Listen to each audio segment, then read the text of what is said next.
Hello दोस्तों, नमस्कार। स्वागत है आपका मेरे YouTube चैनल वीडियो एकेडमी में। मैं हूं डॉक्टर अनूप सिंह बघेल और हाजिर हूं आपके सामने एक नए टॉपिक के साथ। टॉपिक का नाम है न्यूक्लियस। तो बच्चों, आज हम लोगों को पढ़ना है न्यूक्लियस, है ना।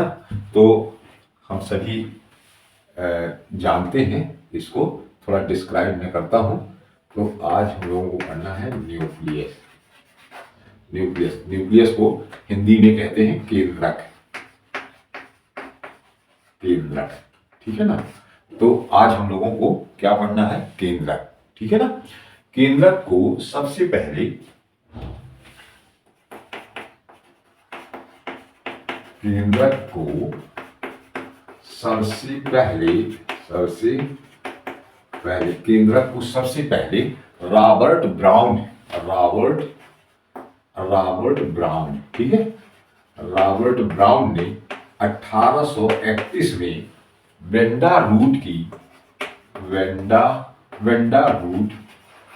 एक प्लांट है, उसकी जड़ में वेंडा रूट की एपिडर्मल सेल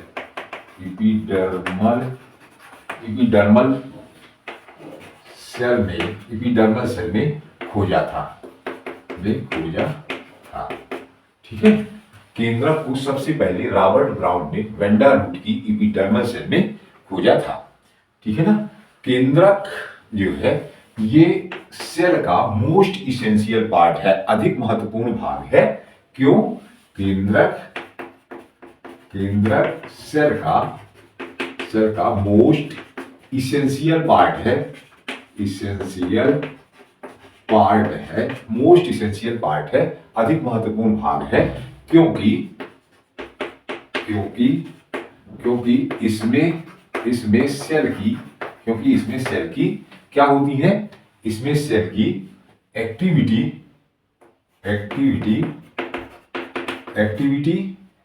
को कंट्रोल करने सेल की एक्टिविटी को कंट्रोल करने एवं डायरेक्ट यानी निर्देशित करने, है ना। एवं डायरेक्ट करने की क्षमता होती है। यह, ठीक है। केंद्रक सेल का मोस्ट इसेंशियल पार्ट है क्योंकि इसमें सेल की एक्टिविटी को नियंत्रित करने एवं उनको निर्देशित करने की क्षमता होती है। इसीलिए केंद्रक को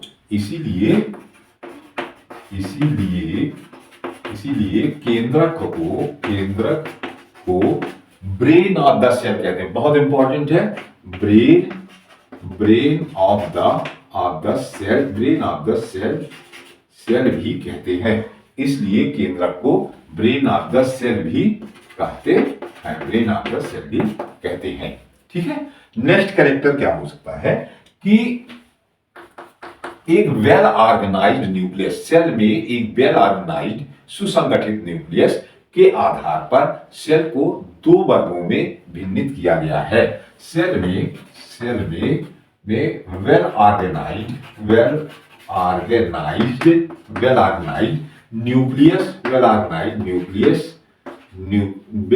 न्यूक्लियस के आधार पर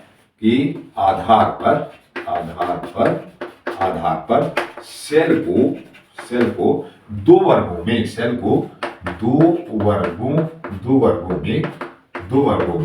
क्या किया गया है? डिफरेंशिएट किया गया है। Differentiate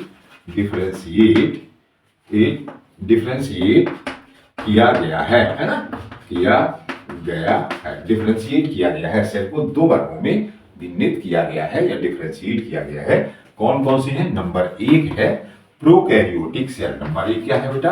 prokaryotic cells. और दूसरा क्या है? यूकैरियोटिक सेल, है ना।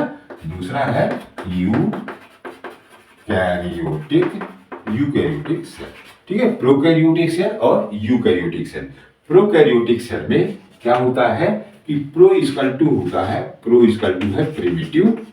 प्रिमिटिव और कैरियन इक्वल टू क्या है? कैरियन इक्वल टू है न्यूक्लियस, है ना। न्यूक्लियस प्रो इक्वल टू है प्रिमिटिव यानी प्राचीन और कैरियन इक्वल टू है न्यूक्लियस। मतलब ऐसी सेल जिनमें की क्या है, प्राचीन न्यूक्लियस पाया जाता है, उनको कहते हैं प्रोकैरियोटिक सेल। ठीक है ना। तो ऐसी सेल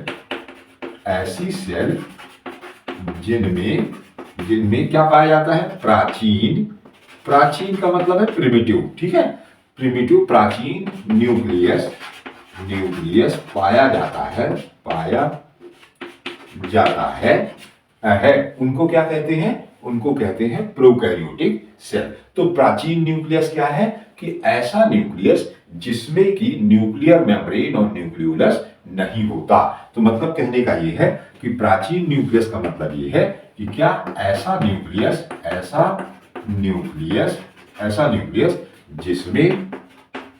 जिसमें क्या होता है, ऐसा न्यूक्लियस जिसमें न्यूक्लियर मेम्ब्रेन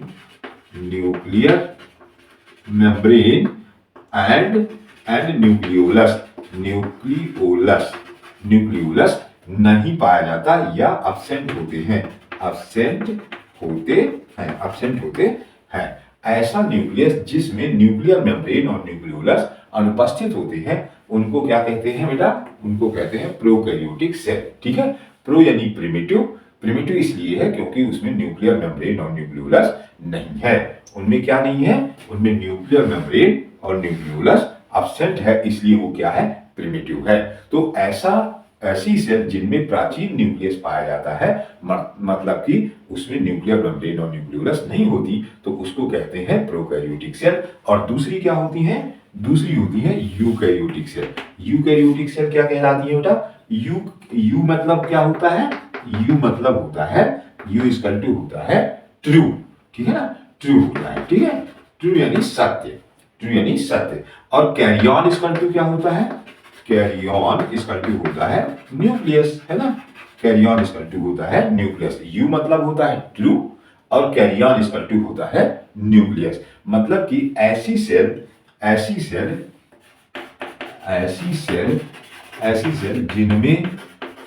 जिनमें क्या पाया जाता है, ट्रू न्यूक्लियस पाया जाता है, जिनमें सत्य न्यूक्लियस पाया जाता है, जिनमें सत्य न्यूक्लियस पाया जाता है, जिनमें सत्य न्यूक्लियस पाया जाता है। ऐसी सेल जिनमें सत्य न्यूक्लियस पाया जाता है क्या कहलाती है, यूकैरियोटिक सेल यूकैरियोटिक सेल कहलाती हैं। यूकैरियोटिक सेल कहलाती हैं। ठीक है ना। मतलब ऐसा न्यूक्लियस जिसमें कि न्यूक्लियर मेम्ब्रेन और न्यूक्लियोलस दोनों प्रेजेंट होते हैं। अर्थात क्या है कि ऐसा न्यूक्लियस जिसमें न्यूक्लियर मेम्ब्रेन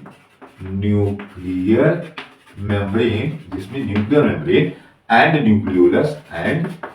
न्यूक्लियोलस क्या होते हैं, प्रेजेंट होते हैं। न्यूक्लियर मेम्ब्रेन और न्यूक्लियोलस प्रेजेंट होते हैं। ऐसा न्यूक्लियस जिसमें न्यूक्लियर मेम्ब्रेन और न्यूक्लियोलस क्या होती हैं, प्रेजेंट होते हैं, उनको क्या कहते हैं, यूकैरियोटिक सेल कहते हैं। तो सेल में वेल ऑर्गेनाइज्ड न्यूक्लियस के आधार पर सेल को दो वर्गों में विभाजित किया गया है, प्रोकैरियोटिक सेल और यूकैरियोटिक सेल। ठीक है ना। नेक्स्ट हेडिंग अपन देखेंगे influence of nucleus. Next heading है इन्फ्लुएंस ऑफ न्यूक्लियस का प्रभाव, इन्फ्लुएंस ऑफ न्यूक्लियस। ठीक है, मतलब ये क्या है, न्यूक्लियस का प्रभाव, केंद्रक का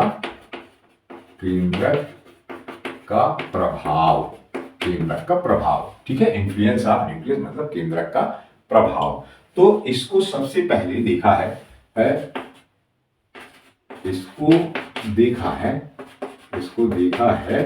हैमरलिंग ने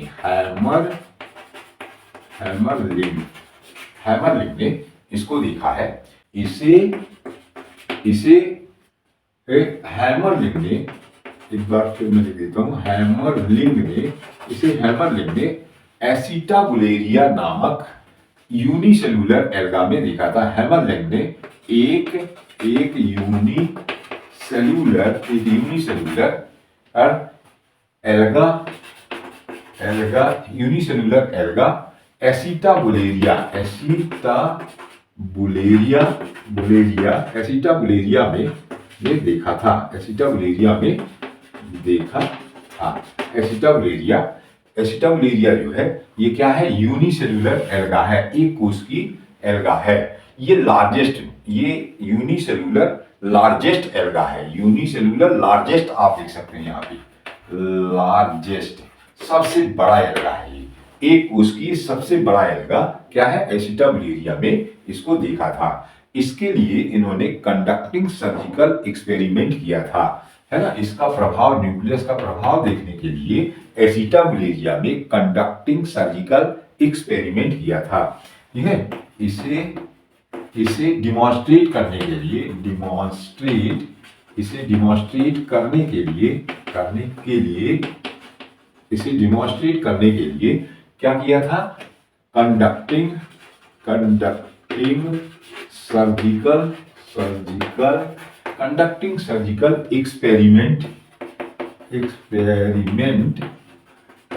सर्जिकल एक्सपेरिमेंट किया था, ठीक है।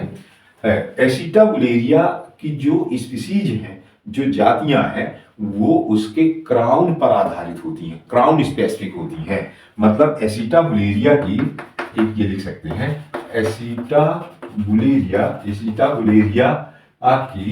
स्पीसीज जो है, एसिटाबुलेरिया की स्पीसीज क्राउन स्पेसिफिक होती हैं, क्राउन स्पेसिफिक होती हैं। एसिटाबुलेरिया की जो स्पीसीज हैं वो क्राउन स्पेसिफिक होती हैं, मतलब जो स्पीसीज हैं उनमें क्राउन अलग अलग होती है, क्राउन से आप उसकी स्पीसीज को पहचान सकते हैं। इस आधार पर दो स्पीसीज होती हैं, क्राउन के आधार पर, है ना। इस आधार पर दो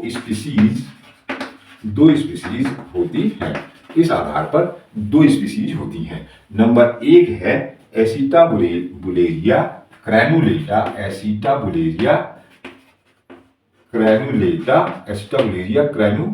ग्रैनुलेटा, और दूसरी होती है एसिटाबुलेरिया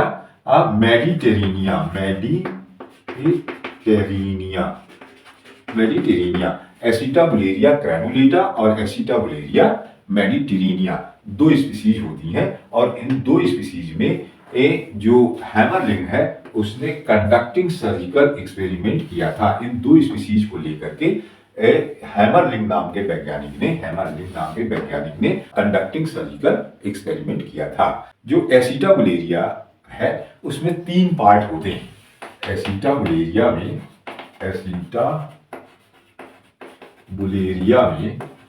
में तीन भाग होते हैं, एसिटाबुलेरिया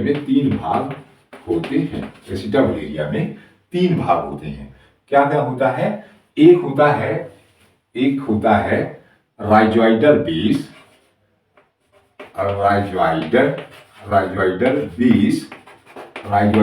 होता है। दूसरा होता है लॉन्ग स्टॉक होता है। और तीसरा होता है क्राउन, टर्मिनल क्राउन, ठीक है, टर्मिनल क्राउन होता है, ठीक। तो तीन पार्ट होते हैं, राइजोइडल बेस, लॉन्ग स्टॉक और टर्मिनल क्राउन, तीन भाग इसके होते हैं। जो बेसल पार्ट होता है इसमें न्यूक्लियस होता है। बेसल भाग में क्या होता है, राइजोइडल बेस में न्यूक्लियस होता है, ठीक है। तो इसका यदि आप स्ट्रक्चर बनाएं तो वो इस तरह का लगभग आपको, ये क्राउन है इसकी, और ये क्या है, ये लॉन्ग पार्ट है, और इसमें ये जो है ये इसका बेसल पार्ट है, और ये न्यूक्लियस है। इसमें ये तीन होते हैं, ये है क्राउन, ये लंबा या मिडिल भाग जो है, चाहे आप मिडिल कह सकते हो इसको, मिडिल पार्ट क्या है, स्टॉक है, लॉन्ग पार्ट, और ये क्या है, राइजोइडल बेस है, ये राइजोइडल बेस है, और ये इसमें न्यूक्लियस है, ठीक है, इसमें न्यूक्लियस है, ठीक, ये इसमें न्यूक्लियस है। तो इस तरह से ये जो है एसिटाबुलेरिया होता है। तो हैमरलिंग ने अपने एक्सपेरिमेंट में, पहले एक्सपेरिमेंट में क्या किया, हैमरलैंड ने अपने पहले एक्सपेरिमेंट में दोनों जो दो हैं, एसिटाबुलेरिया ग्रैनुलेटा और एसिटाबुलेरिया मेडिटेरेनिया, दोनों का पहले उन्होंने क्या किया, स्टॉक एक्सचेंज किया। ठीक है, पहले एक्सपेरिमेंट में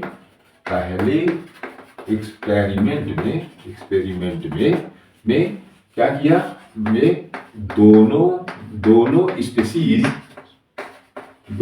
स्पीसीज की ये क्या किया, स्टॉक को क्या किया, चेंज किया, है ना, चेंज किया मतलब अदला बदली की। चेंज मतलब यहां पे क्या है, इसका मतलब अदला बदली किया, है ना, एक्सचेंज किया।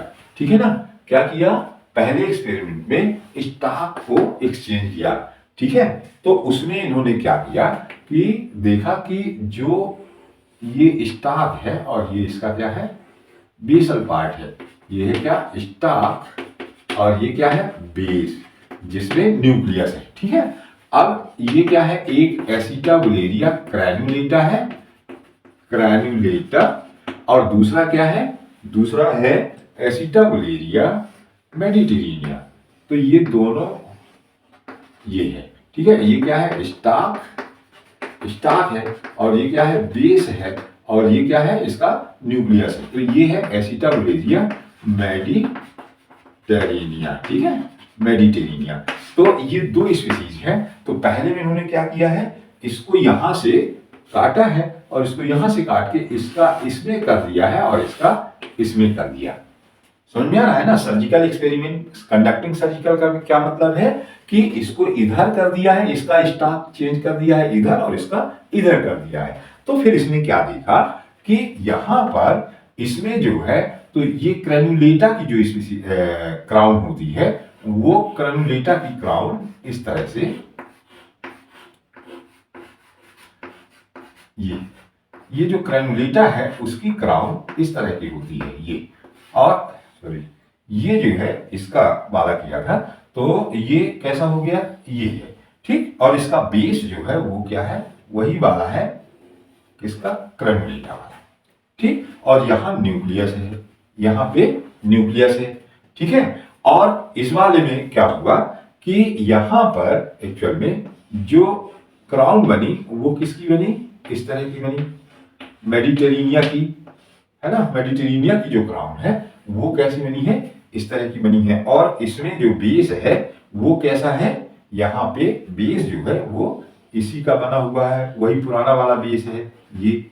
ठीक है, मतलब कि यहाँ बेस है जिसका उसी की क्राउन बनी। यहाँ पे एसिटाबुलेरिया ग्रैनुलेटा है, और यहाँ एसिटाबुलेरिया क्या है, मेडिटेरेनिया है। ठीक है ना, मेडिटेरेनिया, ये मेडिटेरेनिया है। ठीक है, मतलब यहाँ पे जो क्राउन है वो चेंज नहीं हुई है, क्योंकि यहाँ पे क्या है, बेसल भाग में न्यूक्लियस है, तो बेसल भाग चेंज नहीं हुआ है, स्टॉक चेंज हुआ है। तो स्टॉक चूंकि न्यूक्लियस क्या करता है, सेल की एक्टिविटी को कंट्रोल करता है और निर्देशित करता है, तो न्यूक्लियस तो चेंज नहीं हुआ यहाँ पे। ठीक है, तो क्या हुआ है कि जैसी क्राउन जिसकी बनती है वो उसी तरह की है, स्टॉक भले ही चेंज हुआ है लेकिन क्रेनुलेटा की क्राउन जो ऐसी होती है उसी तरह की बनी, और मेडिटेरेनिया की क्राउन जो है वो उसी तरह से बनी जैसी होती है। लेकिन दूसरे एक्सपेरिमेंट में इसने क्या किया है कि जब सेकंड एक्सपेरिमेंट किया तो ये हिस्सा चेंज ना करके, और दूसरे वाले में इन्होंने क्या किया है कि इसको क्या चेंज कर दिया है, उनका दूसरे एक्सपेरिमेंट में इसको एक्सचेंज किया है, बेसल पार्ट को। ठीक है, दूसरे एक्सपेरिमेंट में क्या किया है, बेसल पार्ट को एक्सचेंज किया है। तब क्या हो गया कि इसमें दूसरे एक्सपेरिमेंट में जब बेसल को चेंज किया तो मतलब न्यूक्लियस चेंज हो गया, है ना, न्यूक्लियस चेंज हो गया। तो यहां पे क्या हुआ कि इस जगह पर जो है वो किसकी, मेडिटेरेनिया की क्राउन बनी, यहाँ पे किसकी क्राउन बनी है, मेडिटेरेनिया की क्राउन बनी यहाँ पे। और क्या हुआ कि ये जो है यहां जब इसका बेस जो है इधर कर दिया तो यहां पे किसकी क्राउन बनी, मेडिटेरेनिया की बनी। ठीक है, और ये हो गया एसिटाबुलेरिया मेडिटेरेनिया। ठीक है, और यहां पे क्या हुआ कि यहां क्या हुआ है कि ग्रेनुलेटा की क्राउन बनी है, क्योंकि बेसल भाग जो है, न्यूक्लियस जो है वो किसका है, ग्रेनुलेटा का है। न्यूक्लियस जो है वो किसका है, ग्रेनुलेटा का है। इसलिए यहां पे क्या बना है, ये है एसिटाब्यूलेरिया ग्रेनुलेटा, ठीक है ना, एसिटाब्यूलेरिया ग्रेनुलेटा। तो ये दूसरा एक्सपेरिमेंट है। मतलब दूसरे एक्सपेरिमेंट में क्या हुआ है कि इन्होंने किसका एक्सचेंज किया है, बेसल पार्ट को चेंज किया। दूसरे प्रयोग में बेसल भाग को क्या किया है, एक्सचेंज किया है। दूसरे में क्या किया है, बेसल भाग को एक्सचेंज किया है, इसलिए इनकी क्राउन बदल गई। इसलिए इनकी क्राउन जो है, क्राउन क्या हो गई है, चेंज हो गई है। क्राउन क्या हो गई, इसलिए इनकी क्राउन चेंज हो गई है ना। तो इस तरह से क्या है कि ये किया। इसके बाद इन्होंने एक तीसरा एक्सपेरिमेंट किया, और तीसरा में क्या किया कि ये दोनों का जो बेसल रीजन है, इनका दोनों का स्टाक हटा दिया और दोनों के बेसल भाग को क्या किया है, फ्यूज कर दिया है। ठीक है, दोनों के तीसरे एक्सपेरिमेंट में इसमें क्या किया, इसमें हैमरिंग ने इसमें क्या किया कि दोनों के बेसल भाग को क्या कर दिया है, दोनों के बेसल भाग को मिक्स कर दिया है। मिक्स कर दिया है का मतलब है फ्यूज कर दिया है। ठीक है, फ्यूज कर दिया है मतलब दोनों को जोड़ दिया है। तो जब इनमें क्राउन निर्माण हुआ,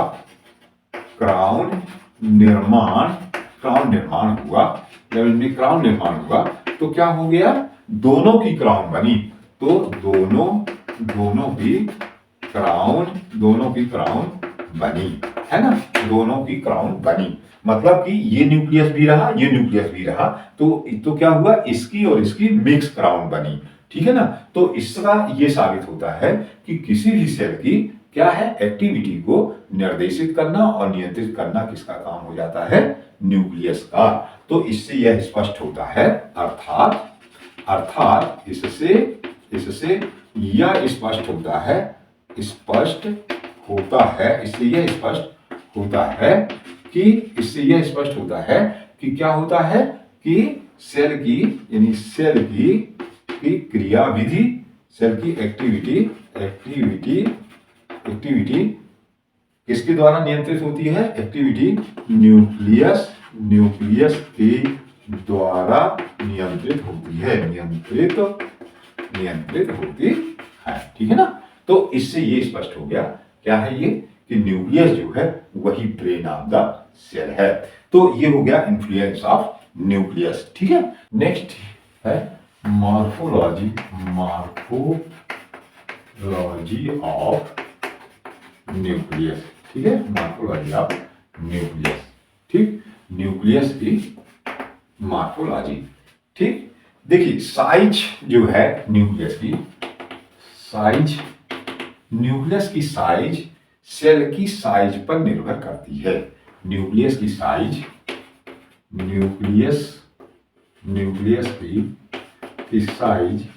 सेल की साइज पर निर्भर करती है। सेल की साइज पर निर्भर करती है। न्यूक्लियस की साइज सेल की साइज पर निर्भर करती है। अर्थात यदि सेल बड़े आकार की होगी तो न्यूक्लियस बड़े आकार का होगा, और यदि सेल छोटी है तो उसमें न्यूक्लियस छोटा होता है। मतलब क्या हुआ, अर्थात यदि सेल बड़ी है तो न्यूक्लियस बड़े आकार का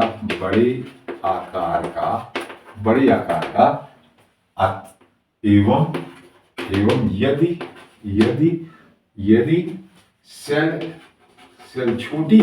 सेल छोटी है तो न्यूक्लियस छोटे आकार का होता है। छोटे आकार का होता है। यदि न्यूक्लियस यदि सेल बड़ी है तो न्यूक्लियस बड़े आकार का, यदि सेल छोटी है तो छोटे आकार का होता है। ठीक है ना। इसके बाद इसकी संख्या देख लें थोड़ा, नंबर, न्यूक्लियस की नंबर। ठीक है ना। सामान्यतया सभी हायर सेल्स में न्यूक्लियस होता है, सभी उच्च कोशिकाओं में न्यूक्लियस होता है। सामान्यतः सभी उच्च कोशिकाओं में न्यूक्लियस पाया जाता है। न्यूक्लियस यानी केंद्र पाया जाता है।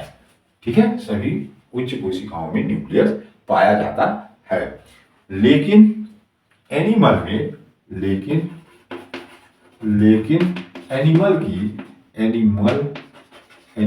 की आरबीसी में, मैच्योर आरबीसी में एब्सेंट होता है न्यूक्लियस एब्सेंट होता है।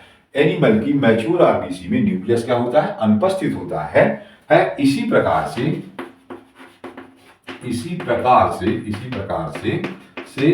प्लांट के फ्लोएम की सीव ट्यूब में, इसी प्रकार से प्लांट के फ्लोएम की सीव ट्यूब में भी न्यूक्लियस नहीं पाया जाता, न्यूक्लियस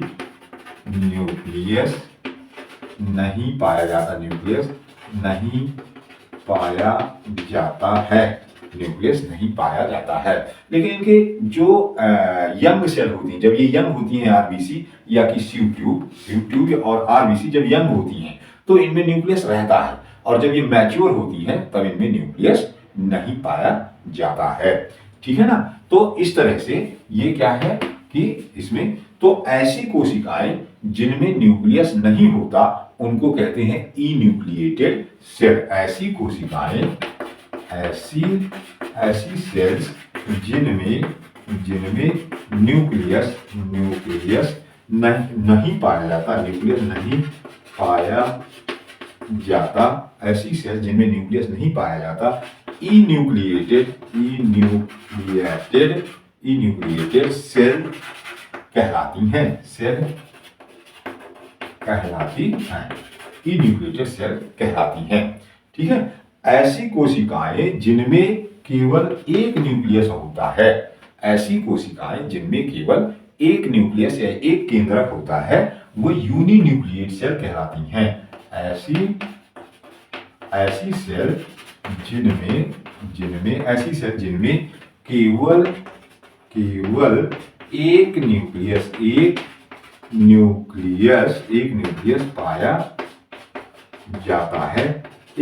पाया जाता है, यूनिन्यूक्लिएट सेल कहलाती हैं। कौन सी सेल? यूनिन्यूक्लिएट सेल कहलाती हैं। यूनिन्यूक्लिएट सेल कहलाती हैं। ठीक है। नेक्स्ट है वह कोशिकाएं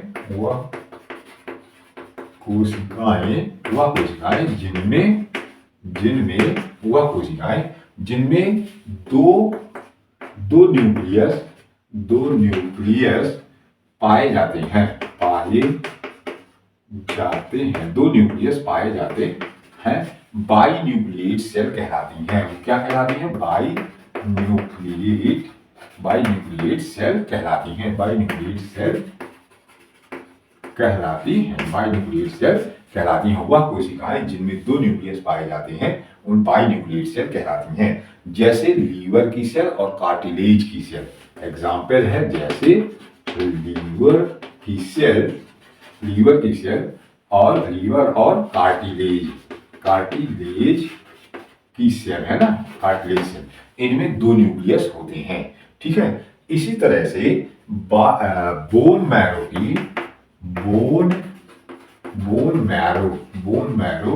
की पॉलीकैरियोटिक सेल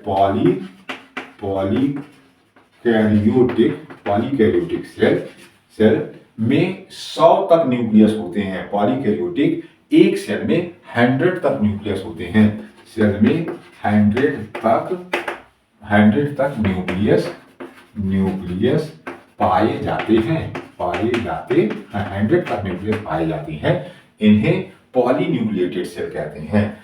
इन्हें क्या कहते हैं बेटा? पॉलीन्यूक्लिएटेड सेल्स कहते हैं, पॉलीन्यूक्लिएटेड सेल्स कहते हैं। ठीक है ना? तो ये क्या है? Number of cell. इसी तरह से नेक्स्ट हेडिंग अपन ले लेंगे, शेप ऑफ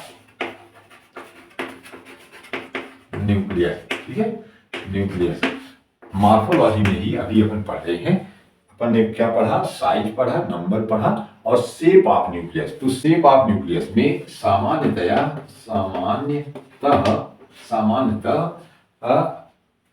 कैसा होता है? न्यूक्लियस सामान्यतः न्यूक्लियस स्फेरिकल होता है। स्फेरिकल मतलब गोलाकार। सामान्यतः न्यूक्लियस कैसा होता है? स्फेरिकल होता है। लेकिन ठीक है, फ्लैटेंड स्क्वैमस एपिथेलियम, फ्लैटेंड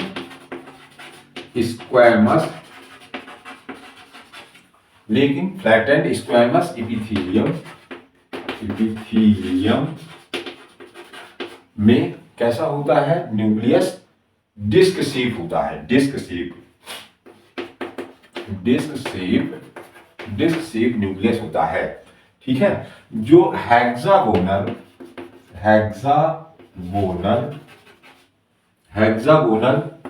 कामा कर दीजिए, स्फेरिकल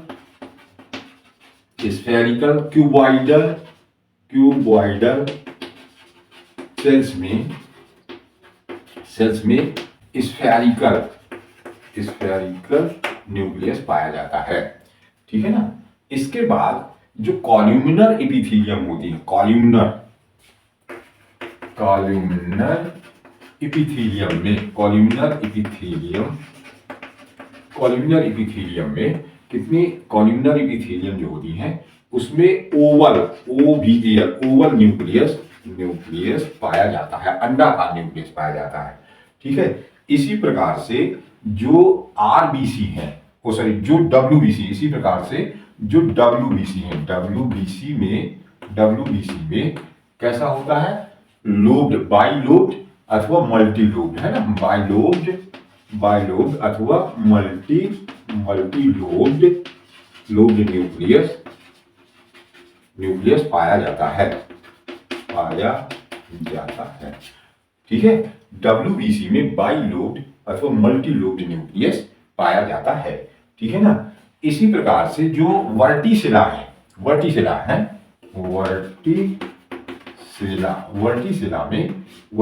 में कैपिटल सी शेप्ड न्यूक्लियस पाया जाता है, न्यूक्लियस पाया जाता है। वर्टिसिला में कैपिटल सी शेप्ड न्यूक्लियस पाया जाता है। इसी तरह से पैरामीशियम में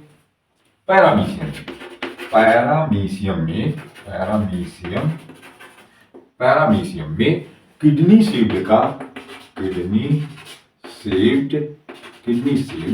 न्यूक्लियस पाया जाता है, किडनी से पैरामीशियम में किडनी के आकार का न्यूक्लियस मिलता है। ठीक है ना? एक और है प्लैटीफैक्स, प्लैटीफैक्स में ब्रांच्ड न्यूक्लियस पाया जाता है, ब्रांच्ड न्यूक्लियस पाया जाता है। ठीक है ना? तो इस तरह से जो न्यूक्लियर का शेप है न्यूक्लियस का, वो कई प्रकार का हो सकता है। सामान्यतः न्यूक्लियस कैसा होता है? स्फेरिकल होता है। ठीक है, इसके बाद है पोजीशन जो है, एक अगली हेडिंग है पोजीशन, मॉर्फोलॉजी में ही पोजीशन, न्यूक्लियस की पोजीशन। ठीक है, सामान्यतया न्यूक्लियस जो है वो किसमें होता है? सेंटर में होता है। सामान्यतः न्यूक्लियस जो है कहाँ होता है? सेंटर में होता है, सामान्यतः न्यूक्लियस सेंटर में होता है, लेकिन बाद में वो क्या हो जाता है? डिस्प्लेस्ड हो जाता है और पेरिफेरल रीजन में आ जाता है। लेकिन बाद में न्यूक्लियस जो है, लेकिन बाद में न्यूक्लियस डिस्प्लेस्ड हो जाता है, डिस्प्लेस्ड हो जाता है, डिस्प्लेस्ड हो जाता है, लेकिन बाद में न्यूक्लियस डिस्प्लेस्ड हो जाता है मतलब खिसक जाता है जगह से और पेरीफेरल रीजन में चला जाता है, और पेरीफेरल रीजन में चला जाता है, पेरीफेरल रीजन में यानी किनारे किनारे चला जाता है। तो इस तरह से ये क्या है इसकी न्यूक्लियस की मॉर्फोलॉजी। तो नेक्स्ट हेडिंग है अल्ट्रा स्ट्रक्चर ऑफ न्यूक्लियस, ठीक है, ultrastructure of nucleus, nucleus की परासंरचना, ultrastructure of nucleus, nucleus यानी केंद्रक की परासंरचना। तो सामान्यतः न्यूक्लियस और प्रोटोप्लाज्म, न्यूक्लियस और प्रोटोप्लाज्म रासायनिक दृष्टि से समान होते हैं, रासायनिक दृष्टि से समान होते हैं, रासायनिक दृष्टि से समान होते हैं। समानता न्यूक्लियस और प्रोटोप्लाज्म रासायनिक दृष्टि से यानी केमिकली रूप से क्या होते हैं, समान होते हैं, लेकिन न्यूक्लियस में क्या होता है, न्यूक्लियस में न्यूक्लियोप्रोटीन इन अधिक होती है, न्यूक्लियोप्रोटीन अधिक मात्रा में होती है, ठीक है ना, न्यूक्लियस में न्यूक्लियोप्रोटीन अधिक मात्रा में होती है, ठीक है। और न्यूक्लियोप्रोटीन अधिक होने से क्या ज्यादा हो जाता है, फास्फोरस, है ना, इसलिए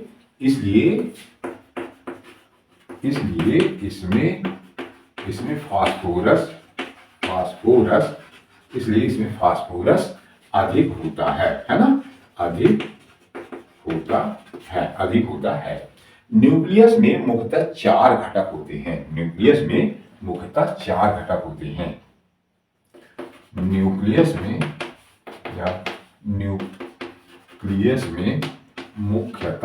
मुख्यतः 4 घटक होते हैं, न्यूक्लियस में मुख्यतः 4 घटक होते हैं। 4 कंपोनेंट्स इन द न्यूक्लियस जो है 4 घटक से मिलकर बना होता है, 4 कंपोनेंट, 4 घटक मतलब 4 कंपोनेंट से मिलकर बना होता है। नंबर 1 क्या है, न्यूक्लियर इन्वेलप, है ना, न्यूक्लियर इन्वेलप। नंबर 2 दूसरा क्या है, दूसरा है न्यूक्लियोप्लाज्म, और तीसरा क्या है बेटा, तीसरा है न्यूक्लियोलस, तीसरा क्या है, न्यूक्लियोलस, और चौथा है क्रोमैटिन नेटवर्क, ठीक है, क्रोमैटिन नेटवर्क, है ना, क्रोमैटिन नेटवर्क। तो ये 4 घटक होते हैं, न्यूक्लियस में 4 घटक होते हैं, या इन 4 घटकों से मिलकर के न्यूक्लियस बना होता है, ठीक है। तो पहले अपन क्या करें कि इसका डायग्राम बना लें और फिर इन चारों को थोड़ा अपन डिस्कस कर लेंगे, ठीक है। न्यूक्लियस जो है अपन देखें तो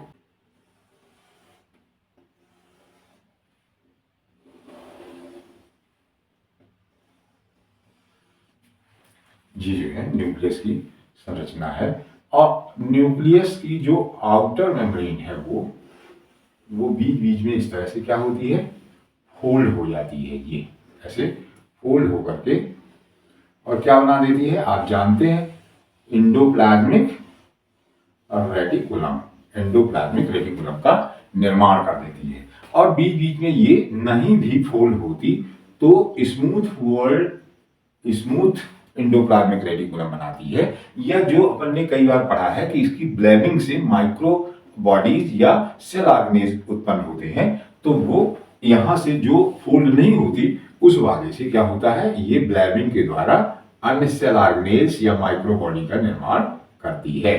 ठीक है ना। तो ये क्या है, इस तरह से न्यूक्लियस का। अब इसके अंदर जो है ये क्या है, ये है न्यूक्लियोलस। न्यूक्लियोलस है ये। ठीक है। और इसमें क्या भरा हुआ है, न्यूक्लियोप्लाज्म भरा हुआ है। ठीक है। ये क्या है, न्यूक्लियोप्लाज्म है। और इसमें क्या है, ये है इस तरह से, ये क्या है, क्रोमैटिन नेटवर्क्स हैं। ये इस तरह से, ये क्या है, क्रोमैटिन नेटवर्क्स हैं। ठीक है ना। तो ये क्या हो गया, इसको अपन कहते हैं न्यूक्लियर इन्वेलप। ये है क्या है, ये न्यूक्लियर इन्वेलप। ठीक है, न्यूक्लियर इन्वेलप है, ये है न्यूक्लियर इन्वेलप है। और दूसरा कंटेंट क्या है, ये कंपोनेंट, ये है न्यूक्लियोलस। न्यूक्लियोलस है, ये क्या है बेटा, न्यूक्लियोलस है। और ये क्या है, ये है क्रोमैटिन नेटवर्क, है ना, नेटवर्क, क्रोमैटिन नेटवर्क है ये। ठीक है। और चौथा, फोर्थ क्या है, न्यूक्लियोप्लाज्म। ये क्या भरा हुआ है, न्यूक्लियोप्लाज्म। तो ये चार कंपोनेंट इस तरह से न्यूक्लियस में है। ठीक है। और इसमें क्या है कि अब अपने को एक एक करके डिटेल थोड़ा सा देखना है। तो न्यूक्लियर इन्वेलप नंबर 1 क्या है, न्यूक्लियर इन्वेलप। ठीक है। तो न्यूक्लियर इन्वेलप जो है, ये क्या है, न्यूक्लियस को घेरने वाली इन्वेलप है। न्यूक्लियस को घेरे होती है ना, न्यूक्लियस को घेरे होती है। न्यूक्लियस को घेरे होती है, डबल मेम्ब्रेनस है। दूसरा क्या हो जाएगा, डबल मेम्ब्रेनस है। डबल मेम्ब्रेनस है, न्यूक्लियस को घेरी होती है, डबल मेम्ब्रेनस होती है। डबल मेम्ब्रेनस मतलब कौन कौन सी, नंबर 1 आउटर मेम्ब्रेन और नंबर 2 इनर मेम्ब्रेन, है ना, इनर मेम्ब्रेन। आउटर मेम्ब्रेन और इनर मेम्ब्रेन, दोनों मेम्ब्रेन के बीच में एक स्पेस होता है। दोनों मेम्ब्रेन के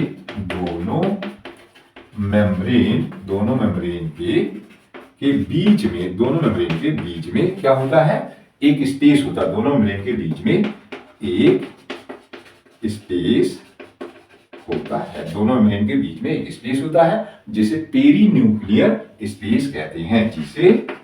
जिसे क्या कहते हो बेटा, पेरीन्यूक्लियर स्पेस कहते हैं। जिसे क्या कहते हो बेटा, पेरीन्यूक्लियर स्पेस कहते हैं। इस पेरीन्यूक्लियर स्पेस में क्या होता है किस तरह का, इसमें मैट्रिक्स भरा होता है। किस तरह का, जिस तरह का मैट्रिक्स एंडोप्लाज्मिक रेटिकुलम में भरा होता है। इसमें इस पेरीन्यूक्लियर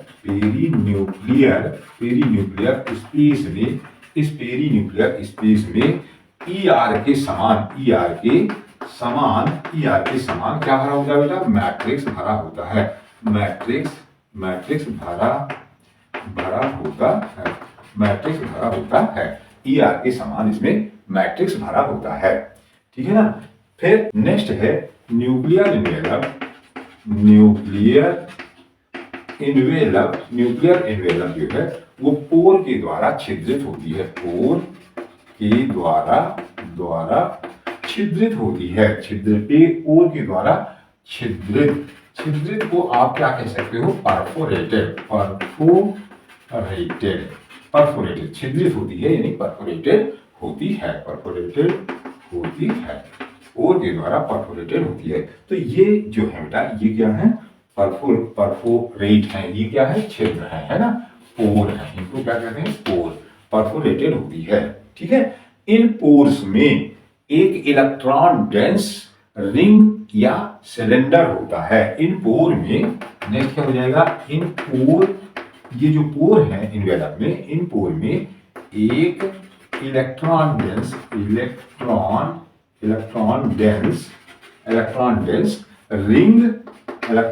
रिंग अथवा सिलेंडर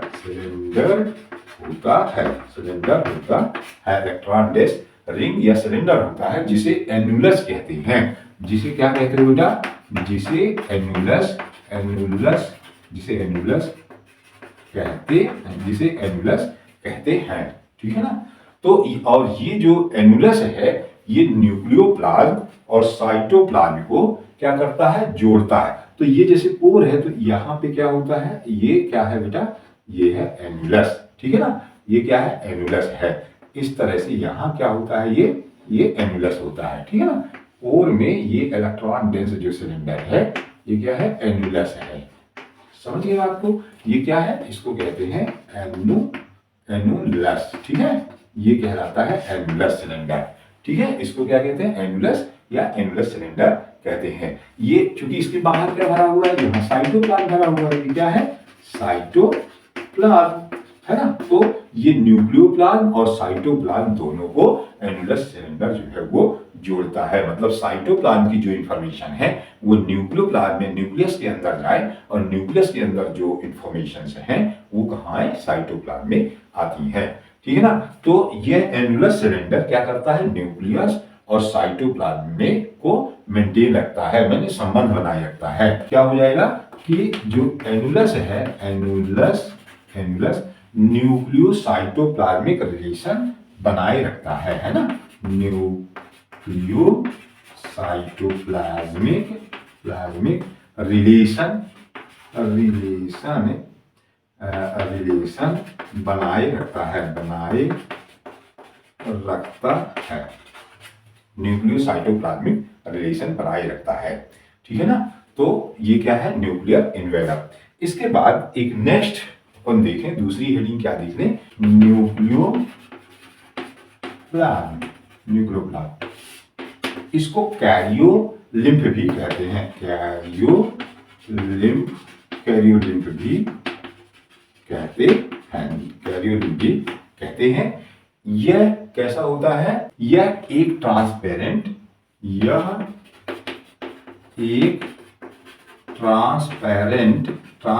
का मतलब पारदर्शी, ट्रांसपेरेंट जेल लाइक सब्सटेंस है ना, जेल लाइक सब्सटेंस है। यह एक पारदर्शी जेल के समान पदार्थ है जिसमें क्या होता है, जिसमें एंजाइमेटिक एक्टिविटी होती है, जिसमें एंजाइमेटिक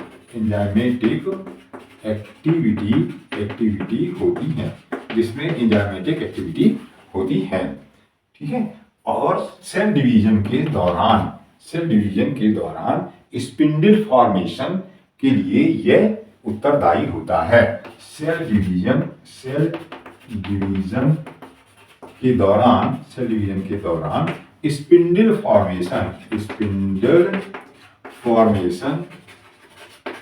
फॉर्मेशन के लिए उत्तरदायी होता है। ठीक है, उत्तरदायी होता है। तो ये क्या है, न्यूक्लियोप्लाज्म। इसके बाद नेक्स्ट हेडिंग है न्यूक्लियोलस।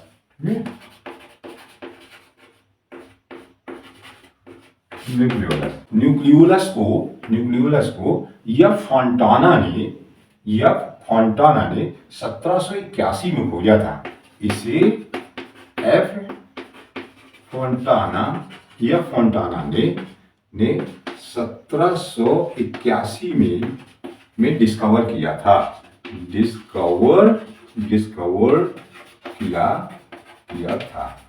यह फॉन्टाना ने 1781 में इसको खोजा है। और बाउमैन ने इसका न्यूक्लियोलस शब्द दिया है। बाउमैन ने न्यूक्लियोलस शब्द दिया है। ठीक है, बाउमैन ने न्यूक्लियोलस शब्द दिया है। न्यूक्लियोलस जो है गुणसूत्र के न्यूक्लियोलर ऑर्गेनाइजर रीजन में पाया जाता है। न्यूक्लियोलस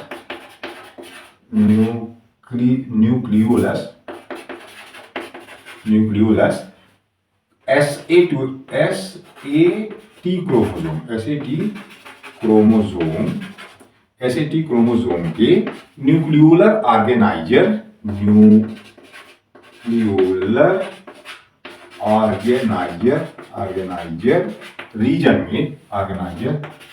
रीजन में पाया जाता है। न्यूक्लियोलस एसिटी साइन एसिड थाइमोन्यूक्लिनिको, ऐसा क्रोमोजोम जिससे न्यूक्लियोलस अटैच होता है उसे कहते हैं एसेटी क्रोमोजोम।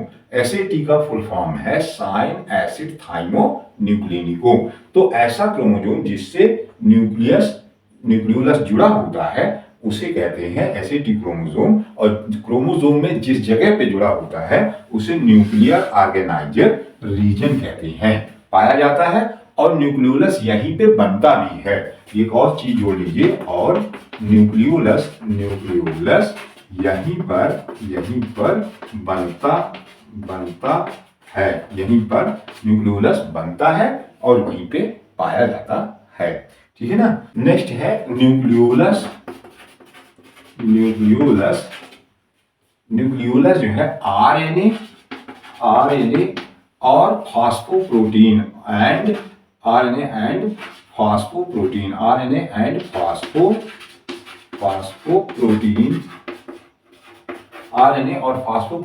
का बना होता है। आरएनए और फास्फोप्रोटीन का बना होता है।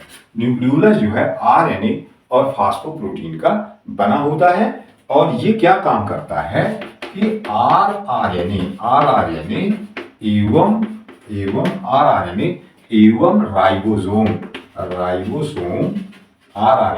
राइबोसोम की बायोसिंथेसिस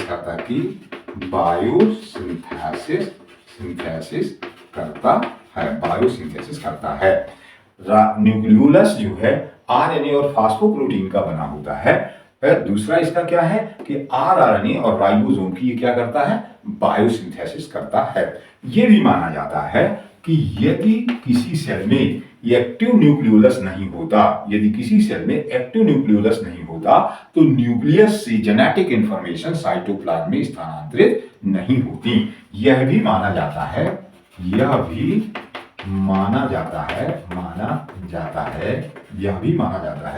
कि यदि एक न्यूक्लियस में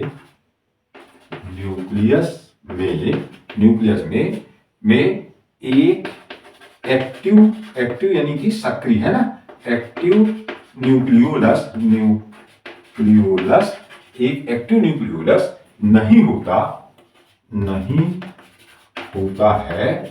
होता है, तो न्यूक्लियस से आनुवांशिक सूचनाएं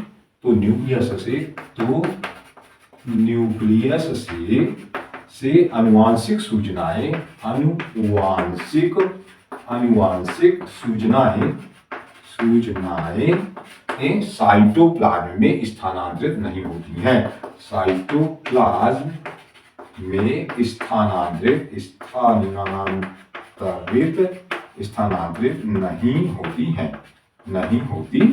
स्थानांतरित नहीं होती है। ठीक है ना। यह भी माना जाता है कि यदि न्यूक्लियस में एक सक्रिय न्यूक्लियोलस नहीं होता है, तो न्यूक्लियस से आनुवांशिक सूचनाएं साइटोप्लाज्म में स्थानांतरित नहीं होती है। ठीक है ना। तो ये क्या है, न्यूक्लियोलस है। इसके बाद नेक्स्ट है क्रोमैटिन नेटवर्क, है ना, क्रोमैटिन नेटवर्क। ठीक है। तो ये थ्रेड लाइक फिलामेंटस स्ट्रक्चर,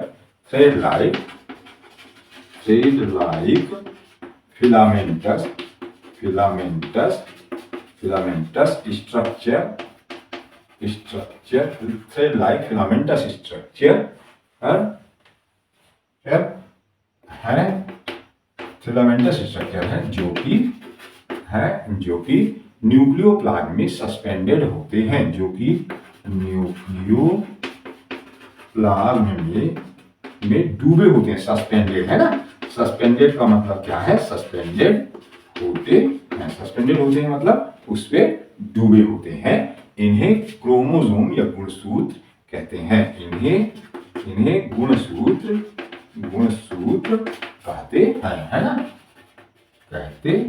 गुणसूत्र कहते हैं। ठीक है ना। इनको क्या कहते हैं, गुणसूत्र कहते हैं। किसी भी न्यूक्लियस में गुणसूत्र की संख्या निश्चित होती है। किसी भी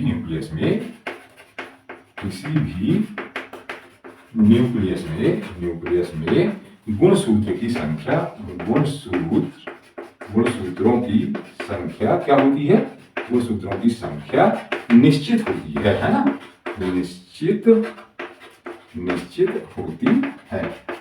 होती है।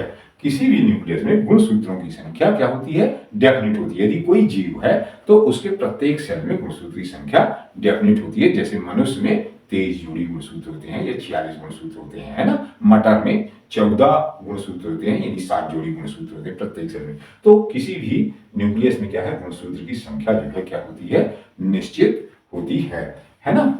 तो और गुणसूत्र जो है ये क्या काम करते हैं बेटा? गुणसूत्र आनुवांशिक पदार्थ को एक पीढ़ी से दूसरी पीढ़ी तक ले जाते हैं, है ना? तो ये क्या करते हैं?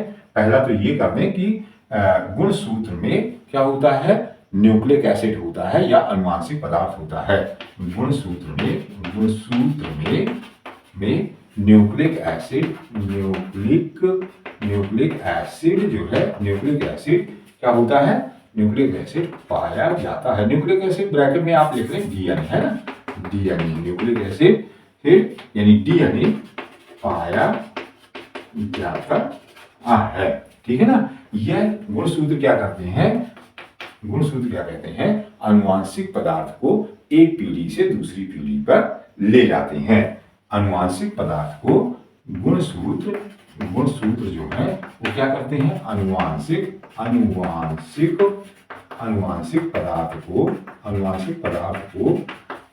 पदार्थ को एक पीढ़ी से दूसरी पीढ़ी में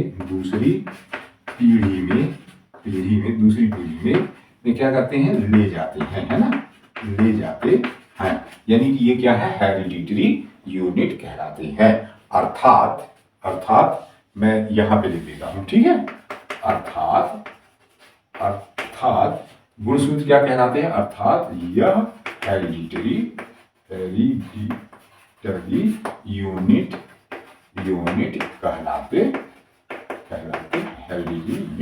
कहलाते हैं, आनुवांशिक इकाई कहलाते हैं। तो इस तरह से ये जो न्यूक्लियस है इसका स्ट्रक्चर हुआ। अब इसके बाद जो है फंक्शन ऑफ न्यूक्लियस के कार्य। तो नेक्स्ट अपन क्या देख लें? फंक्शन ऑफ न्यूक्लियस, है ना?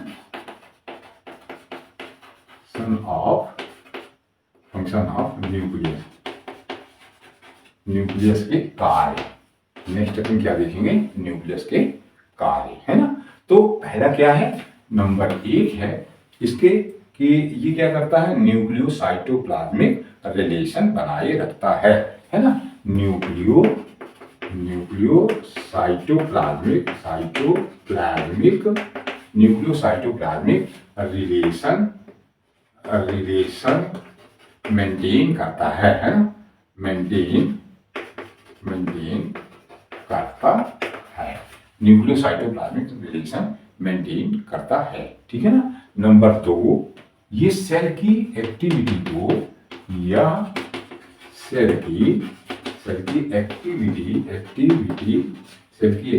को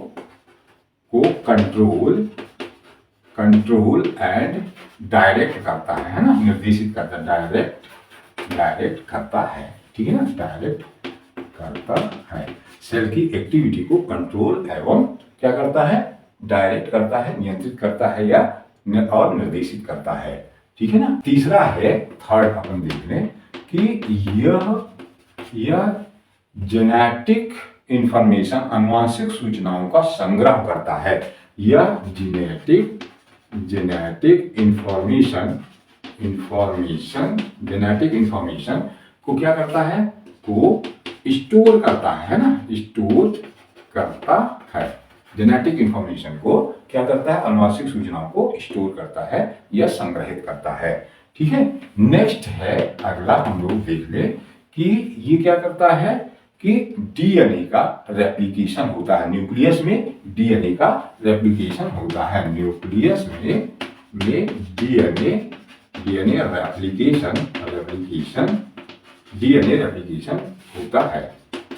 रेप्लिकेशन होता है, ठीक है ना? एक और आप लिख सकते हैं कि इसमें क्या है कि यहां पर आर यानी कि सिंथेसिस होती है। यहां पर आर यानी कि सिंथेसिस होती है, ठीक है ना, सिंथेसिस होती है। एक और लिख सकते हैं कि जीन एक्सप्रेशन के लिए ये क्या है, उत्तरदायी है। जीन एक्सप्रेशन के लिए उत्तरदायी है। नेक्स्ट है जीन एक्सप्रेशन के लिए उत्तरदायी है ना, उत्तरदायी है। जीन एक्सप्रेशन के लिए उत्तरदायी है, ठीक है। तो इस तरह से ये न्यूक्लियस जो है फिनिश हुआ। आज का वीडियो यहीं तक। यदि आपको मेरी वीडियो अच्छी लगी हो तो इसे सब्सक्राइब, लाइक और शेयर करना मत भूलिए। धन्यवाद।